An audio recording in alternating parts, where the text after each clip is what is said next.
नमस्कार शेतकरी बांधवांनो. फेब्रुवारी महिना आता संपत आलाय आणि साहजिकच सगळ्यांच्या मनात एकच प्रश्न आहे, सोयाबीनच्या भावाचं काय? तर चला, पुढच्या काही मिनिटात आपण अगदी सोप्या भाषेत समजून घेऊया की सध्याचे दर काय आहेत, बाजाराचा कल कुठल्या दिशेने जातोय आणि महत्त्वाचं म्हणजे चांगला भाव मिळवण्यासाठी काय करायला हवं. तर मग जास्त वेळ न दौडता थेट मुद्द्यावर येऊया. तोच प्रश्न जो आपल्या सगळ्यांसाठी महत्वाचा आहे. सध्या सोयाबीनचा भाव काय चालू आहे?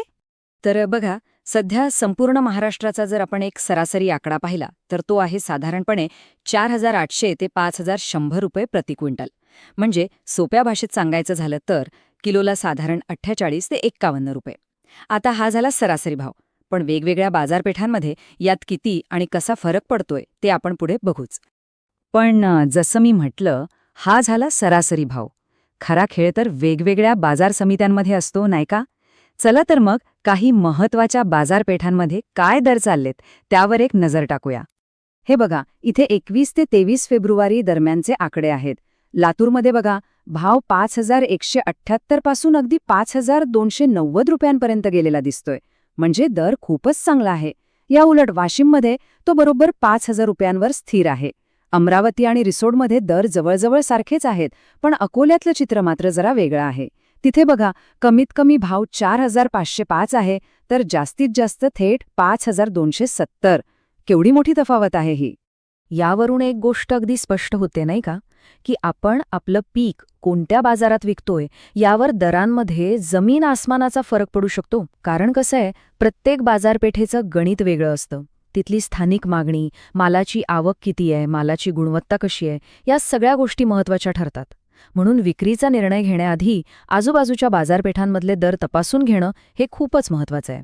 आता येऊया सगळ्यात महत्त्वाच्या मुद्द्यावर, मालाची गुणवत्ता. ज्या मालाचा दर्जा एकदम उत्तम होता, म्हणजे दाणा टपोरा स्वच्छ, त्याला काही मंडईंमध्ये तब्बल 5,350 रुपयांपर्यंत भाव मिळालाय. यावरूनच कळतं की मालाची प्रतवारी करणं किती किती फायद्याचं ठरू शकतं. आणि याच्या अगदी उलट, जिथे मालात थोडी माती होती किंवा ओलावा जास्त होता, अशा कमी प्रतीच्या सोयाबीनला काय भाव मिळाला? फक्त 4,200 रुपये प्रति क्विंटल. बघा किती फरक पडतो.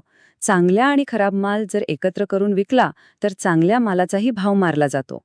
म्हणून पुन्हा एकदा सांगतो, प्रतवारी करणं खूप गरजेचं आहे. बरं, आता हे आकडे तर आपण पाहिले, पण या आकड्यांच्या पलीकडे जाऊन बाजाराचं मोठं चित्र काय सांगतंय, या सगळ्याचा नेमका अर्थ काय लावायचा, चला ते समजून घेऊया. आता ही माहिती खूपच महत्वाची आहे, जरा लक्ष द्या. एका बाजूला आहे आपला सध्याचा बाजारभाव, जो आहे 4,800 ते 5,100 रुपये, आणि दुसऱ्या बाजूला आहे सरकारने जाहीर केलेली किमान आधारभूत किंमत म्हणजे MSP. ती आहे 5,328 रुपये.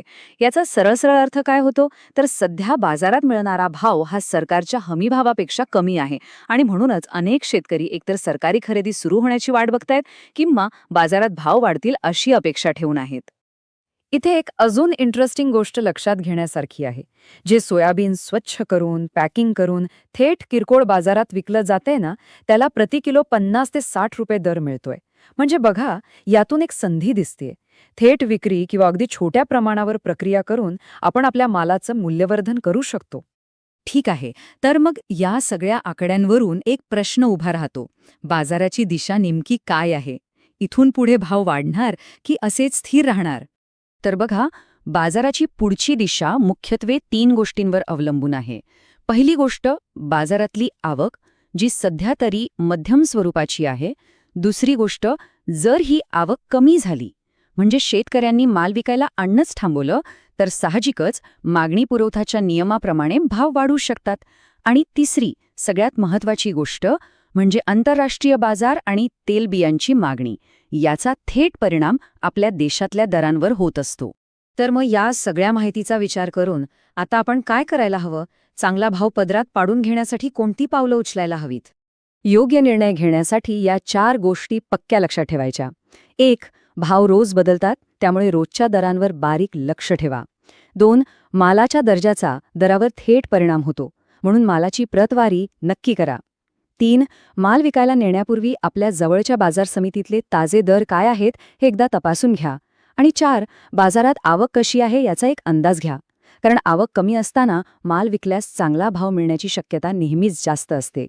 थोडक्यात सांगायचं तर काय, बाजारावर नजर ठेवा, मालाची गुणवत्ता सुधारा आणि योग्य वेळेची वाट पाहून विक्रीचा निर्णय घ्या. शेवटी आपल्या कष्टाला योग्य दाम मिळवणं हे बऱ्याच अंशी आपल्याच हातात आहे. तर मग आता विचार करा की आपल्या मालाला योग्य भाव मिळवून देण्यासाठी आपलं पुढचं पाऊल काय असेल.